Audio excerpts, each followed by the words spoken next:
Good afternoon everybody. Krishna classes में आपका हार्दिक स्वागत, अभिनंदन। आज हम प्रेजेंट कंटिन्यूअस टेंस पढ़ेंगे, वर्तमान सतत काल। इसे और प्रेजेंट प्रोग्रेसिव टेंस भी हम कह सकते हैं। इसकी पहचान होती है वाक्य के अंत में रहा है, रही है, रहे हैं, हुआ है, हुई है। इसमें हेल्पिंग वर्ब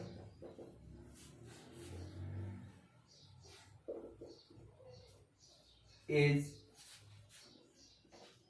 आर, एम होती है। इज किसके लिए? सिंगुलर कर्ता के लिए। सिंगुलर कर्ता कौन कौन से होते हैं? ही है, सी है, इट या कोई एक नाम। आर का प्रयोग प्लूरल कर्ता के साथ होगा। दे, यू, वी या कोई एक से अधिक नाम। और एम का प्रयोग आई के साथ होगा। उसके बाद में मेन वर्ब की फर्स्ट फॉर्म के साथ आईएनजी लगेगा। Continuous, present continuous, past continuous, future continuous और परफेक्ट कंटिन्यूअस, चाहे प्रेजेंट हो, पास्ट हो, फ्यूचर हो, सभी के अंदर आईएनजी फॉर्म लगती है। फिर हम लेते हैं सेंटेंस। सेंटेंस जैसे एक तो होता है अफर्मेटिव सेंटेंस।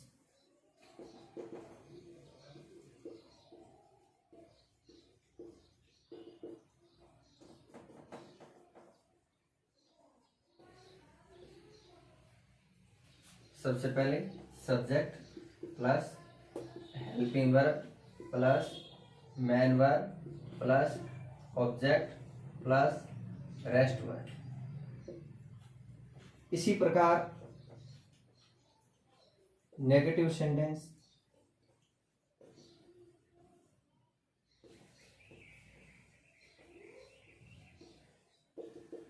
नेगेटिव सेंटेंस में क्या होता है? हेल्पिंग वर्ब और मेन वर्ब के बीच में नॉट का प्रयोग होता है।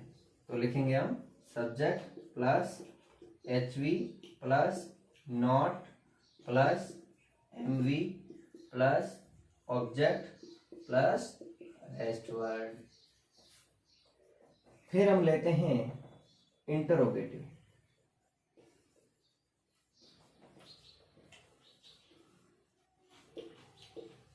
इंट्रोगेटिव सेंटेंस दो प्रकार से स्टार्ट होते हैं।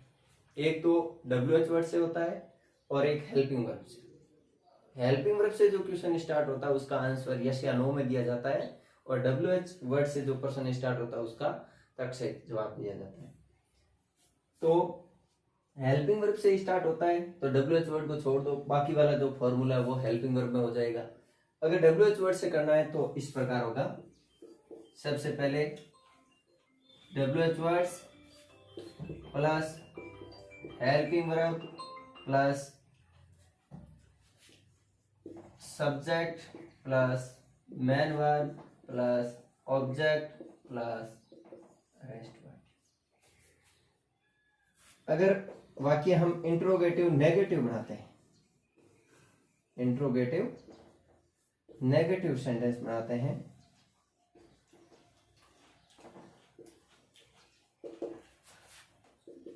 तो सबसे पहले WH वर्ड्स, फिर हेल्पिंग वर्ब, फिर सब्जेक्ट, फिर नॉट, फिर MV, object plus rest word. अगर हम WH वर्ड से ऐसे बनाते हैं और अगर हेल्पिंग वर्ब से बनाते हैं तो ये WH वर्ड कैंसिल कर देंगे, बाकी वाला सेंटेंस हो गया। इस प्रकार से सभी टेंसेज में यही फॉर्मूले लागू होंगे। चाहे कौन सा भी टेंस हो, हेल्पिंग वर्ब चेंज हो जाएगी, मेन वर्ब चेंज हो जाएगी, लेकिन फॉर्मूलाज एक जैसे ही रहेंगे। अब हम परीक्षा की दृष्टि से देखते हैं कि प्रेजेंट कंटिन्यूअस टेंस का प्रयोग कौन सी शर्तों में होगा। तो हम करते हैं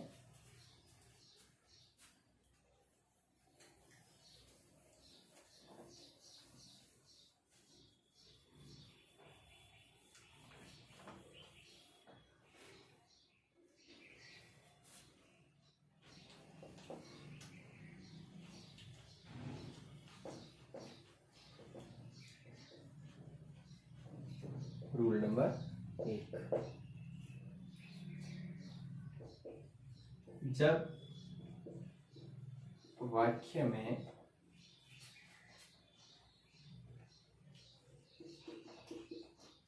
still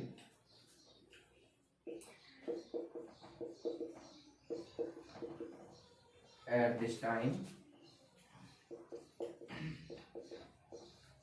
at this moment,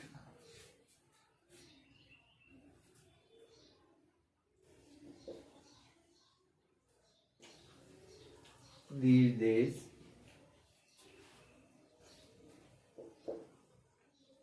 now, ये शब्द होते हैं। Still, at this time, at this moment, these days, now. तो वहां पर प्रेजेंट कंटिन्यूअस टेंस आता है। एग्जाम्पल लेते हैं अपन। एग्जाम्पल में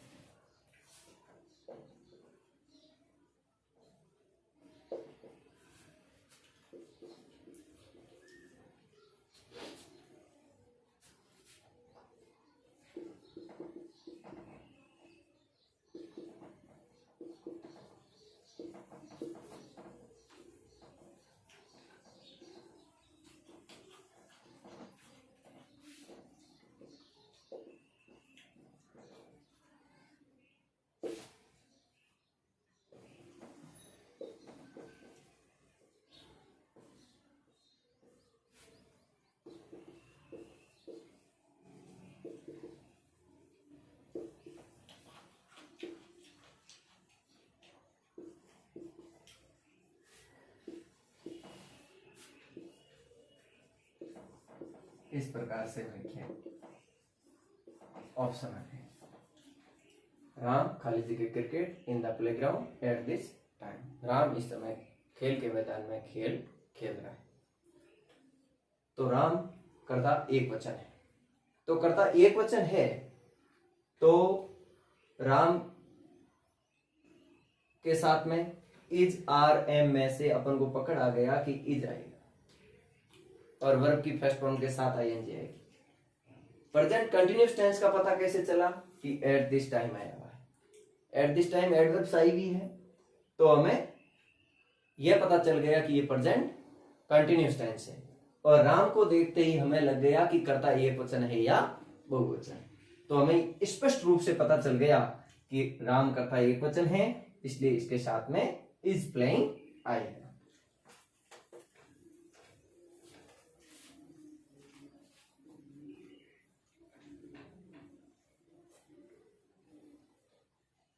कुछ कभी कभार जो वाक्य वर्तमान में चल रहा है काम, उसके लिए प्रयोग करते हैं हम वर्ब की फर्स्ट फॉर्म के साथ ING is are M.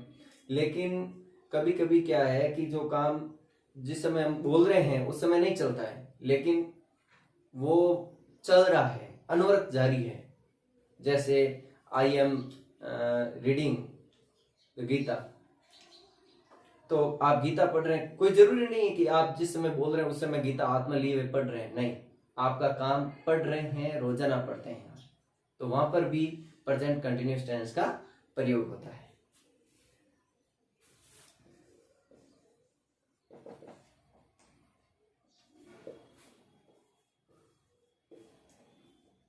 Look या लिसन, साथ में क्या लगा हुआ है, विस्मय अधिबोधक चिन्ह। से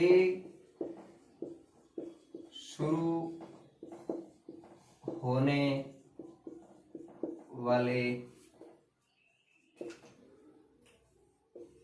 वाक्यों में किसके लुक और लिसन। जैसे हम देखते हैं, सेंटेंस लिखते हैं, लुक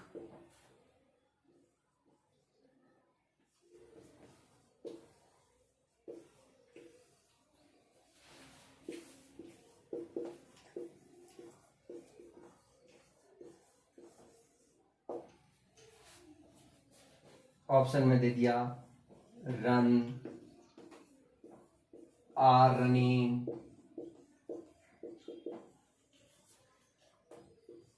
इज रनिंग,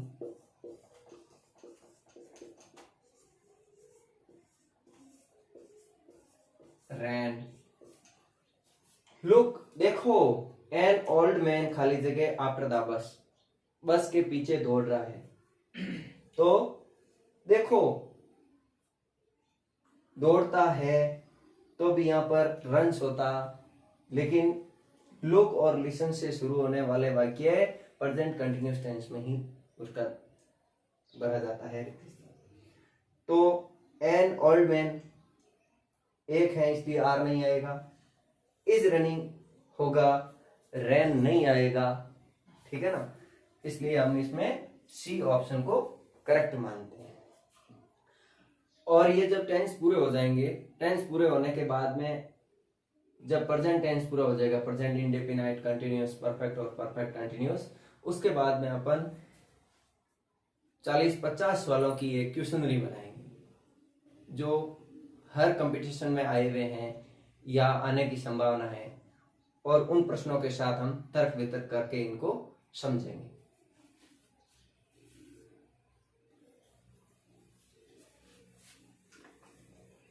अब लेते हैं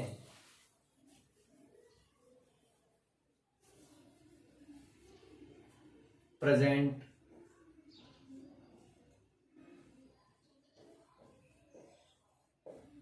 परफेक्ट टेंस। सभी टेंसों में प्रेजेंट इंडेफिनाइट और प्रेजेंट, बाकी वाले सभी प्रेजेंट कंटिन्यूअस है, प्रेजेंट परफेक्ट है, प्रेजेंट परफेक्ट कंटिन्यूअस है, पास्ट कंटिन्यूअस है, पास्ट परफेक्ट है। इन सभी टेंसों में छोटे छोटे रूल होंगे, ज्यादा नहीं होंगे। प्रेजेंट इंडेफिनाइट और पास्ट इंडेफिनाइट में काफी हमें रूल समझने को मिलेंगे। अब हम लेते हैं प्रेजेंट परफेक्ट टेंस। इसका अर्थ होता है वर्तमान पूर्ण काल, वर्तमान पूर्ण काल। प्रेजेंट परफेक्ट टेंस कहने का मतलब यह परफेक्ट यानी पूर्ण, यानी जो काम हो चुका है, यानी अभी अभी वर्तमान में समाप्त हुआ है।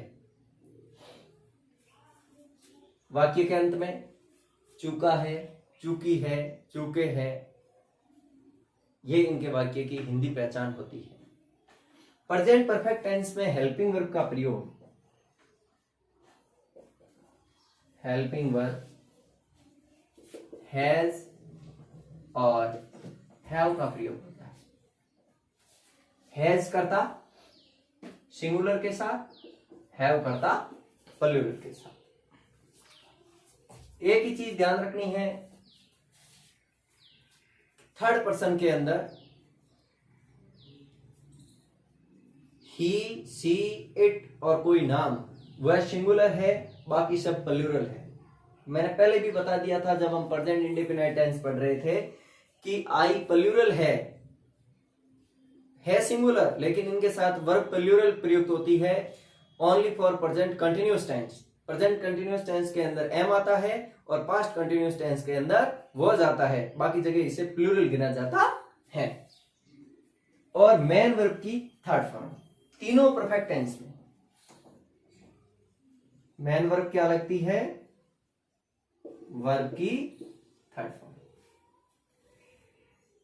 तीनों परफेक्ट, चाहे प्रेजेंट परफेक्ट हो, चाहे पास्ट परफेक्ट हो, चाहे फ्यूचर परफेक्ट हो, तीनों परफेक्ट के अंदर वर्ब की थर्ड फॉर्म। और दूसरी बात आती है, जितने भी पैसिव वॉइस सेंटेंस बनते हैं, एक्टिव से पैसिव चेंज करते हैं तो वर्ब की थर्ड फॉर्म का प्रयोग करते हैं। फॉर्मूले हम बार बार नहीं बनाएंगे, इसलिए नहीं बनाएंगे क्योंकि हमने प्रेजेंट कंटिन्यूअस टेंस में समझ लिया, वही फॉर्मूले लागू होने हैं सबके अंदर, इसलिए हम बार बार बनाने का प्रयास नहीं करेंगे। अब हम पढ़ते हैं यूजेस। यूजेस में रूल नंबर लेते हैं 1। वह कार्य जो अभी समाप्त हुआ है।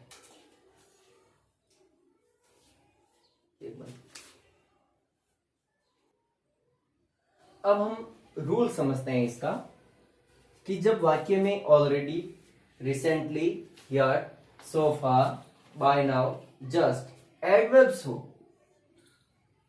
तो वहां पर प्रेजेंट परफेक्ट टेंस का प्रयोग होता है। प्रेजेंट परफेक्ट टेंस का प्रयोग होता है।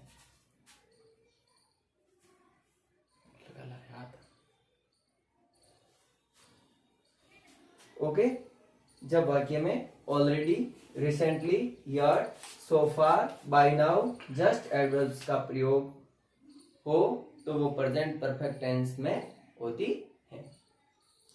चलो हम लिखते हैं सेंटेंस।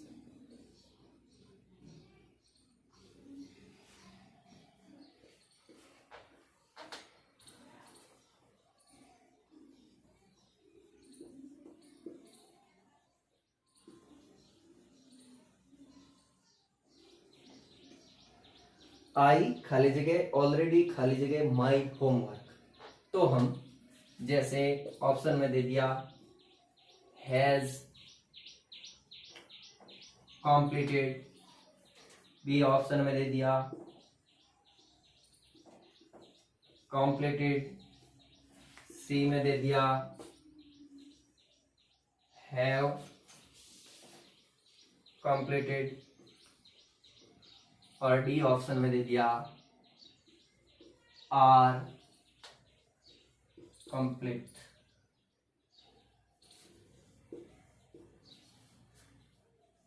अगर हमें यह वाक्य दिया हुआ है ऑलरेडी और जस्ट, दो ऐसी एडवर्ब्स है वो हेल्पिंग वर्ब और मेन वर्ब के बीच में आती है।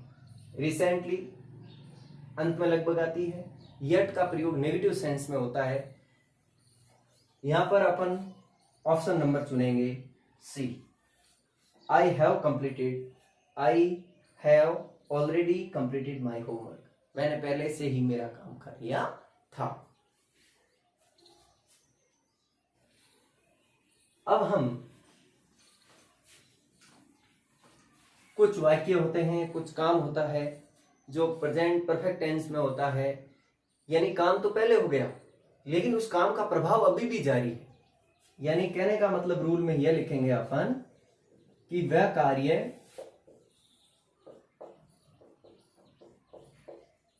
जो पास्ट में पूर्ण हुआ लेकिन उसका प्रभाव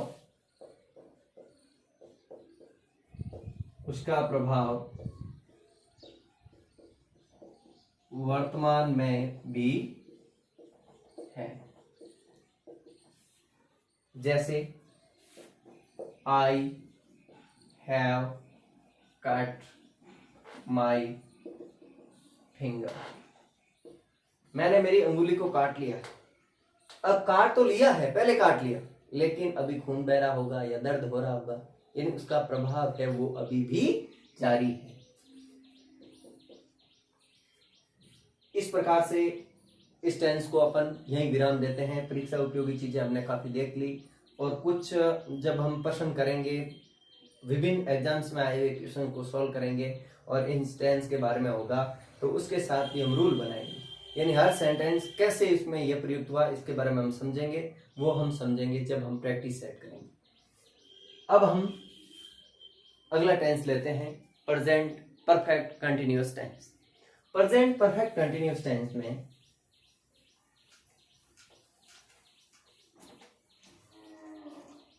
वाक्य के अंत में, हिंदी वाक्यों के अंत में रहा है, रही है, रहे हैं, हुआ है, हुई है, जैसा कंटिन्यूअस टेंस में कर रहे थे ऐसा ही यहाँ होगा। लेकिन परफेक्ट कंटिन्यूअस टेंस में एक स्पेशल चीज होती है, वह यह होती है कि उसमें समय दिया हुआ होता है।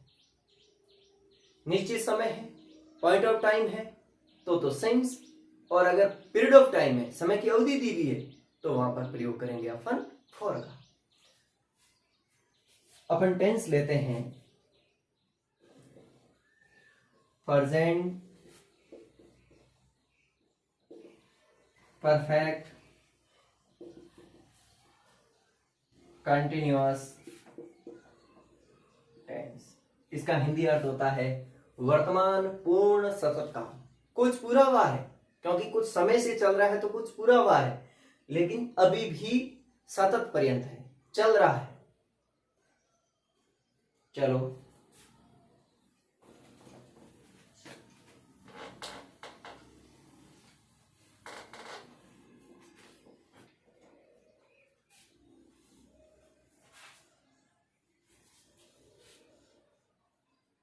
इस टेंस के अंदर हेल्पिंग वर्ब होती है, वो लगती है हैज या हैव प्लस बी। हैज और हैव के साथ में बीन लगता है। और मेन वर्ब की फर्स्ट फॉर्म के साथ आईएनजी लगता है। क्या लगता है?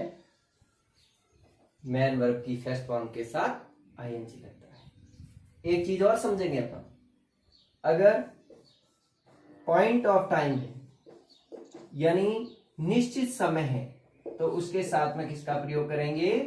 सिंस का प्रयोग करेंगे। अगर समय की अवधि दी हुई है, पीरियड ऑफ टाइम है, तो वहां पर अपन प्रयोग करेंगे फॉर का। किसका प्रयोग करेंगे? फॉर का प्रयोग करेंगे। अब अपन लेते हैं इस टेंस के फॉर्मूले लिखेंगे, क्योंकि बाकी वाले टेंस के फॉर्मूले लिखने की जरूरत तो नहीं थी, क्योंकि सबसे पहले सब्जेक्ट, फिर helping verb, main verb, object, rest verb. लेकिन इसके साथ में सिंस और फॉर का भी प्रयोग करके समय की अवधि या समय, निश्चित समय को दर्शाया जाए। चलो लिखते हैं फॉर्मूला।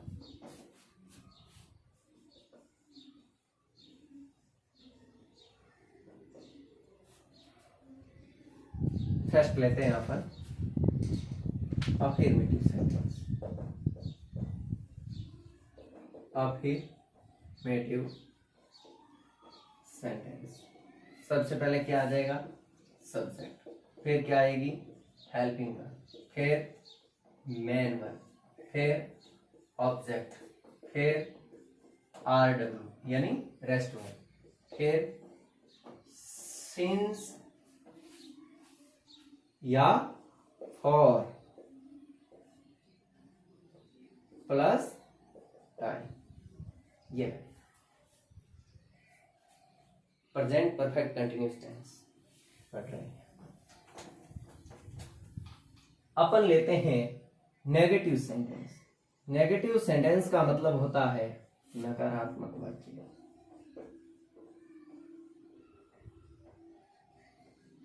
नेगेटिव सेंटेंस में थोड़ा अंतर होगा, क्योंकि उसके अंदर तो खाली हैज और हैव ही था, इज आर एम ही था, लेकिन इसमें हैज और हैव के साथ में बीन लगेगा। हैज और हैव के साथ में बीन लगेगा, तो नॉट का प्रयोग हैज और हैव, हैज या हैव लेंगे, बीन के बीच में लगेगा। जैसे सब्जेक्ट प्लस हैज या have plus not plus been plus main verb plus object plus RW plus since या फॉर प्लस टाइम। इसी प्रकार से इंट्रोगेटिव लेंगे। अब हम इंट्रोगेटिव बना देते हैं। पिछली बार जब हमने प्रेजेंट कंटिन्यूअस टेंस किया था, उस समय हमने डब्ल्यूएच वर्ड से इंट्रोगेटिव सेंटेंस बनाए थे। इस बार अपन समझ लेते हैं। सबको पता है कि डब्ल्यूएच वर्ड सबसे पहले आता है, फिर हेल्पिंग वर्ब आती है, तो हम अपन हेल्पिंग वर्ब वाले पर्सन बनाते हैं। इस बार हम करते हैं इंट्रोगेटिव सेंटेंस।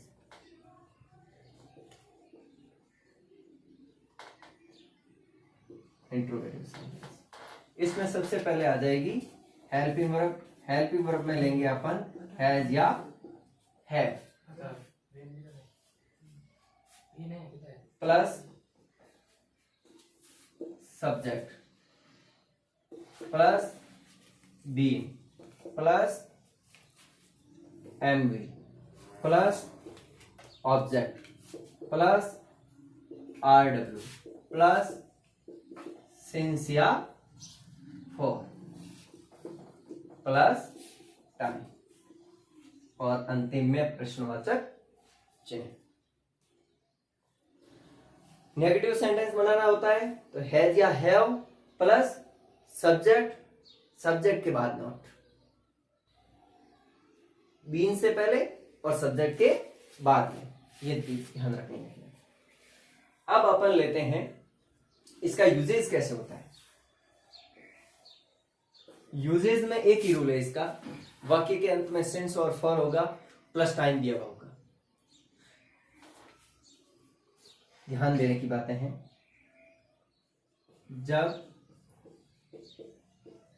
वाक्य में समय से पहले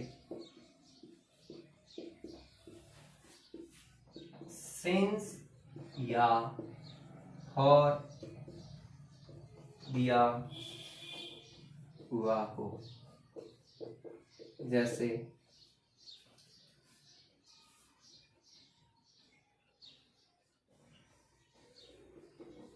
कविता,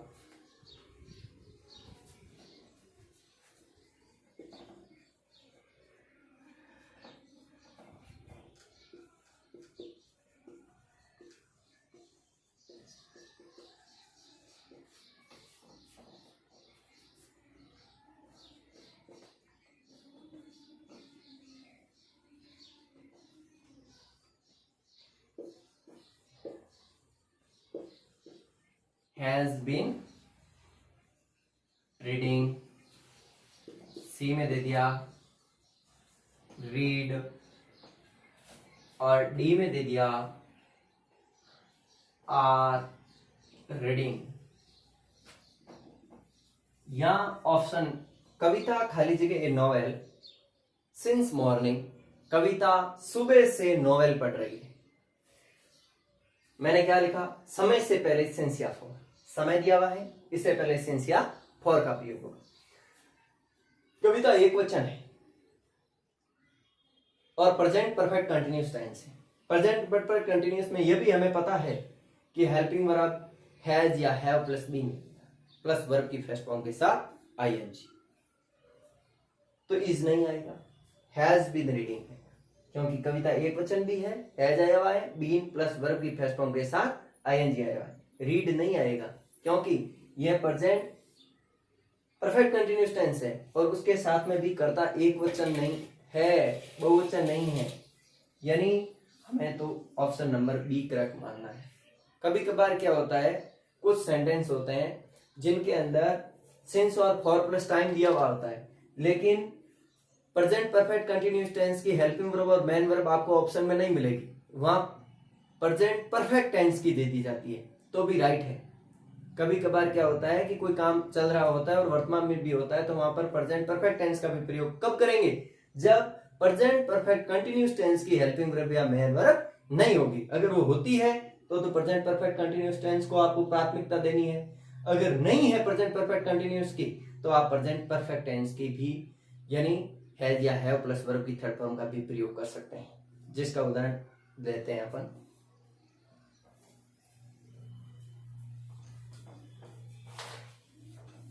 जैसे अपन एक उदाहरण ले लेते हैं। अब हम देखते हैं, एक उदाहरण अपने अभी पढ़ा था और एक उदाहरण इनके बाद में हम पढ़ेंगे कि वे सिंस का प्रयोग कहाँ कहाँ होता है। मैंने बताया था कि पॉइंट ऑफ टाइम के लिए सिंस का प्रयोग होता है और पीरियड ऑफ टाइम के लिए फॉर का प्रयोग होता है। सिंस का प्रयोग डेज जैसे मंडे है, वेडनेसडे। अब यहाँ पर फॉर का प्रयोग कब होगा, अगर यहाँ लिख दूं फॉर 2 days, फॉर 3 days, तब क्या होगा, फॉर का प्रयोग। मंथ में अगर नाम दिया हुआ है जनवरी, फरवरी, तो ये हो गया सिंस का प्रयोग। अगर यहाँ लिख दूं 2 months, 3 months, तो वहां पर फॉर का प्रयोग। ईयर्स में भी ऐसे ही, जैसे मैंने 2010 लिखा है तो यहाँ पर तो इससे पहले सिंस का प्रयोग होगा। अगर ऐसे लिख दूं कि 2 साल 3 साल से, तो फॉर का प्रयोग। इसी प्रकार डेट है 7th में, occasion Holi, Diwali, Rakshabandhan, clock 2 o'clock, 5 o'clock, 3 o'clock, बजे। अगर यहाँ पर घंटे में ले लूं, यानी 2 घंटे से पढ़ रहा है, तो वहां तो होगा 4। अगर मैं तो 2 बजे से पढ़ रहा है, 2 बजे एक निश्चित समय है, 2 घंटे कोई निश्चित समय नहीं है। पार्ट ऑफ ईच डे, जैसे मॉर्निंग है, इवनिंग है, नून है। स्टेज ऑफ लाइफ, जिंदगी के पड़ाव में, जैसे चाइल्डहुड बचपन, एडोलसेंस, किशोरावस्था, इसके अंदर तो हमने प्रयोग किसका किया? सिंस का। अगर यहाँ पर समय की अवधि, यहाँ तो है निश्चित समय, निश्चित समय, तो किसका प्रयोग होगा? सिंस का प्रयोग होगा। और अगर समय की अवधि अनिश्चित समय होगा, तो वहां पर प्रयोग होगा फॉर का। लेते हैं अपन फॉर का प्रयोग के कुछ एग्जाम्पल समझ लेते हैं।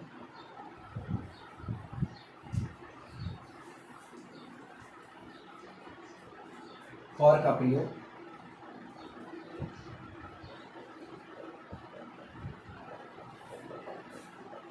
समय की अवधि बता। जैसे मैं एग्जांपल लेता हूं, फॉर 2 days, और 3 months, for 2 hours, for 6 years,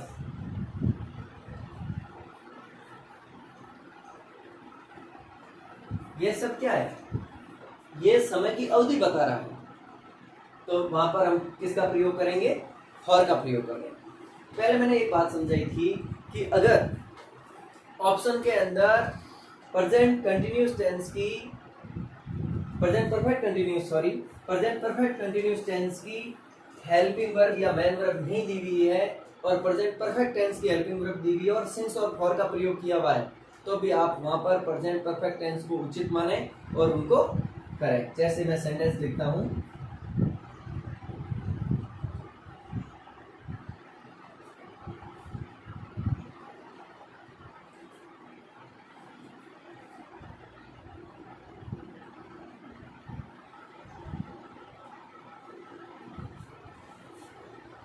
for 2 years। अगर यहाँ पर ऐसे दे दिया, have